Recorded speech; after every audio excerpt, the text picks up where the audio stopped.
Hello मेरे छात्रों, मित्रों और विद्यार्थियों। अब हम एक नए चैप्टर की तरफ बढ़ते हैं जिसका नाम है वेंटिलेशन।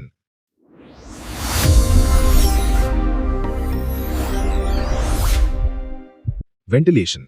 आमतौर पर वेंटिलेशन शब्द का मतलब किसी जगह में हवा या गैस का बदलाव या सर्कुलेशन होता है। रेस्पिरेटरी फिजियोलॉजी में वेंटिलेशन वो रेट है जिस पर हवा लंग्स में एंटर करती है या बाहर निकलती है। रेस्पिरेटरी फिजियोलॉजी में वेंटिलेशन दो तरह की होती है, एक पल्मोनरी वेंटिलेशन, दो alveolar ventilation. Pulmonary ventilation definition. Pulmonary ventilation को इस तरह डिफाइन किया जाता है कि क्वाइट ब्रीदिंग के दौरान एक निश्चित समय में रेस्पिरेटरी ट्रैक्ट के अंदर और बाहर जाने वाली हवा का वॉल्यूम। इसे मिनट वेंटिलेशन या रेस्पिरेटरी मिनट वॉल्यूम या आरएमवी भी कहा जाता है। पल्मोनरी वेंटिलेशन एक साइक्लिक प्रोसेस है जिसके द्वारा ताजी हवा लंग्स में एंटर करती है और बराबर मात्रा में हवा लंग्स से बाहर निकलती है। Normal value and calculation. Pulmonary ventilation की normal value 6000 millilitre 6 litre per minute होती है। ये टाइडल वॉल्यूम, टीवी और रेस्पिरेटरी रेट का गुणा प्रोडक्ट होता है। इसका कैलकुलेशन इस फॉर्मूले से किया जाता है, pulmonary ventilation is equal to tidal volume into respiratory rate is equal to 500 millilitre into 12 per minute is equal to 6000 millilitre per minute. Alveolar ventilation definition. Alveolar ventilation हवा की वो मात्रा है जो हर मिनट गैसियस एक्सचेंज के लिए utilise की जाती है। एल्वियोलर वेंटिलेशन पल्मोनरी वेंटिलेशन से अलग होती है। पल्मोनरी वेंटिलेशन में हर मिनट 6 लीटर हवा रेस्पिरेटरी ट्रैक्ट के अंदर और बाहर जाती है, लेकिन इस पूरे वॉल्यूम का इस्तेमाल गैसियस एक्सचेंज के लिए नहीं होता। हवा का वो वॉल्यूम जो गैसियस एक्सचेंज के लिए उपयुक्त सब्जेक्टेड होता है उसे एल्वियोलर वेंटिलेशन कहते हैं। रेस्पिरेटरी पैसेज डेड स्पेस में फंसी हुई हवा गैसियस एक्सचेंज में हिस्सा नहीं लेती। ध्यान से सुनो, तुमने अपना आदमी भेजा लाश के बदले पैसा लाने के लिए? हाँ। ये तुम्हारा आदमी है? ये मेरा आदमी। तुमने सुना एक्सपीरियंस को पैसा दिया? हाँ। तो तुम ऐसा क्यों बोल रहे तुमको पैसा नहीं मिला? अरे मार रहा, मुझे पैसा नहीं मिला। तूने मामू को पैसे नहीं दिए? भाई क्यों दूं? अरे लाश के बदले में तेरे को मामू को पैसे देने थे ना। मामू ने बोला मैं पैसे लूंगा, मैं लाश दूंगा। एक मिनट, तुमने ऐसा बोला? मैंने बोला। तो तुम हमसे पैसा क्यों मांग रहे? अरे मैं लाश लेकर आया हूँ ना। लाश कहाँ से आई? मैंने मारा नहीं, लाश कहाँ से आई? अरे नहीं, ये लाश वो लाश नहीं है रे। तो ये लाश तुम्हारे बाप की है क्या? नॉर्मल वैल्यू और कैलकुलेशन। एल्वियोलर वेंटिलेशन की नॉर्मल वैल्यू 4200 ml यानी 4.2 लीटर्स पर मिनट होती है। इसका कैलकुलेशन इस फॉर्मूला से किया जाता है, alveolar ventilation equals to tidal volume minus dead space into respiratory rate equals to 500 minus 150 ml into 12 per minute equals to 4200 ml यानी 4.2 लीटर्स पर minute. Dead space definition. Dead space को respiratory tract के उस हिस्से के रूप में define किया जाता है जहां गैसियस एक्सचेंज नहीं होता।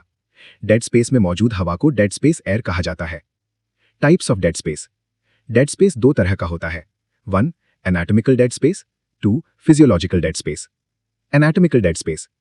एनाटॉमिकल डेड स्पेस नाक यानी नोज से लेकर टर्मिनल ब्रोंक्यूल तक फैला होता है। इसमें नोज, फेरिंग्स, ट्रैकिया, ब्रोंकाई और टर्मिनल ब्रोंक्यूल्स तक ब्रोंकी की ब्रांचेस शामिल हैं। ये स्ट्रक्चर सिर्फ हवा की मूवमेंट के लिए रास्ते यानी पैसेज का काम करते हैं। इन स्ट्रक्चर्स में गैसियस एक्सचेंज नहीं होता। Physiological dead space. Physiological dead space में एनाटॉमिकल डेड स्पेस के साथ 2 एक्स्ट्रा वॉल्यूम्स शामिल होते हैं। फिजियोलॉजिकल डेड स्पेस में शामिल एक्स्ट्रा वॉल्यूम्स हैं, 1 उन एल्वियोलाई की हवा जो नॉन फंक्शनिंग है।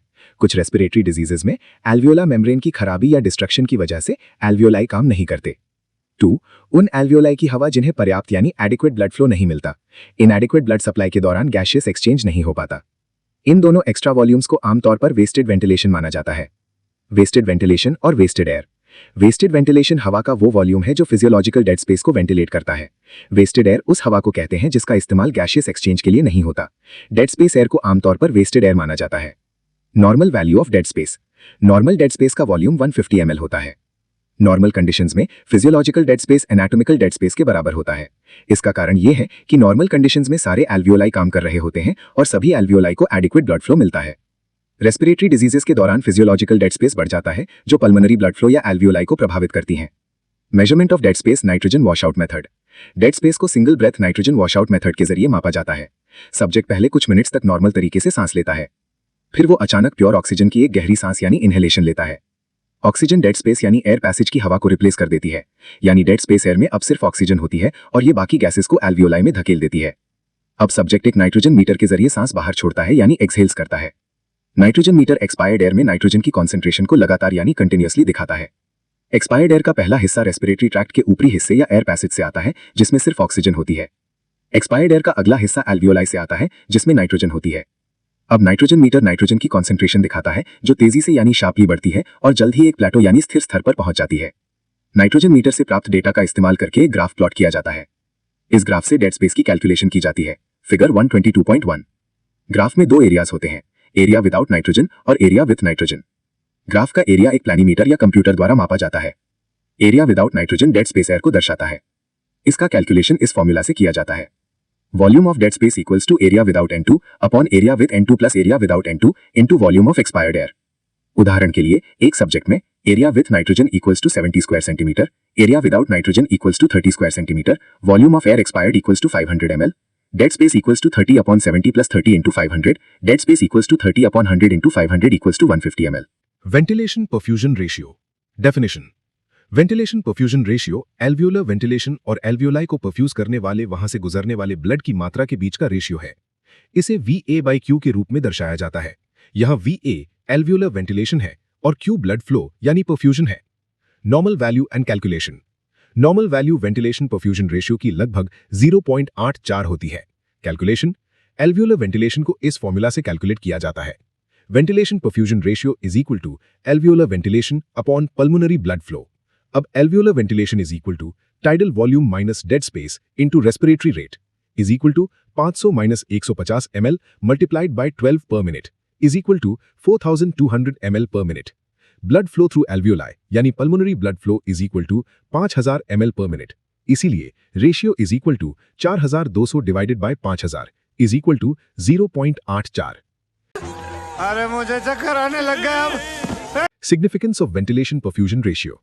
Ventilation perfusion ratio gaseous exchange की अहमियत को दर्शाता है। अगर एल्वियोलर वेंटिलेशन या ब्लड फ्लो में कोई भी बदलाव आता है तो ये रेशियो प्रभावित होता है। Ventilation without perfusion is equal to dead space. Perfusion without ventilation is equal to shunt. Wasted air and wasted blood. Ventilation perfusion ratio बिल्कुल परफेक्ट नहीं होता क्योंकि एल्वियोलर मेम्ब्रेन के दोनों तरफ दो फैक्टर्स मौजूद होते हैं। एक, फिजियोलॉजिकल डेड स्पेस जिसमें वेस्टेड एयर शामिल होती है। दो, फिजियोलॉजिकल शंट जिसमें वेस्टेड ब्लड शामिल होता है। Chapter 119। Variations in ventilation perfusion ratio. Physiological variation. 1, अगर ब्लड फ्लो में बदलाव के बिना वेंटिलेशन बढ़ती है तो रेशियो बढ़ जाता है। 2, अगर वेंटिलेशन में बदलाव के बिना ब्लड फ्लो बढ़ता है तो रेशियो घट जाता है। 3, सिटिंग पोजीशन में लंग्स के ऊपरी हिस्से यानी जोन 1 में निचले हिस्से यानी जोन 3 के मुकाबले ब्लड फ्लो कम होता है। इसीलिए लंग्स के जोन 1 में वेंटिलेशन परफ्यूजन रेशियो 3 गुना बढ़ जाता है, वहीं जोन 3 में बढ़े हुए ब्लड फ्लो की वजह से रेशियो घट जाता है। Pathological variation. Chronic obstructive pulmonary diseases में ऑब्स्ट्रक्शन और एल्वियोलर मेम्ब्रेन के डिस्ट्रक्शन की वजह से वेंटिलेशन प्रभावित होती है। इसीलिए वेंटिलेशन परफ्यूजन रेशियो काफी हद तक कम हो जाता है।